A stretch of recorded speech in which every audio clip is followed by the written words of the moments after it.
ब्रह्मा जी ने हनुमान को बहुत समझाने की कोशिश की कि वे लड़ाई के लिए नहीं जाए, लेकिन हनुमान नहीं माने। हनुमान जी ने कहा कि बाली ने उनके प्रभु श्री राम को चुनौती दी है, ऐसे में उसे जवाब नहीं देना उचित नहीं होगा। इस पर ब्रह्मा जी ने हनुमान जी से कहा कि वे जाकर बाली से लड़ सकते हैं, लेकिन बेहतर होगा कि वे अपनी शक्ति का 10वां हिस्सा ही लेकर युद्ध के लिए जाएं। अब वरदान के अनुसार दंगल के मैदान में हनुमान जी जैसे ही बाली के सामने आए, उनकी शक्ति का आधा हिस्सा बाली के शरीर में आ गया।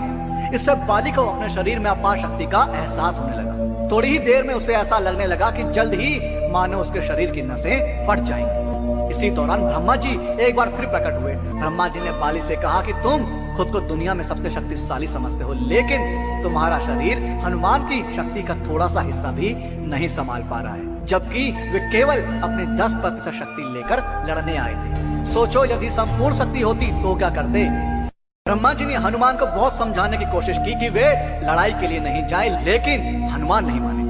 हनुमान जी ने कहा कि बाली ने उनके प्रभु श्री राम को चुनौती दी है, ऐसे में उसे जवाब नहीं देना उचित नहीं होगा। इस पर ब्रह्मा जी ने हनुमान जी से कहा कि वे जाकर बाली से लड़ सकते हैं, लेकिन बेहतर होगा कि वे अपनी शक्ति का 10वां हिस्सा ही लेकर युद्ध के लिए जाएं। अब वरदान के अनुसार दंगल के मैदान में हनुमान जी जैसे ही बाली के सामने आए, उनकी शक्ति का आधा हिस्सा बाली के शरीर में आ गया।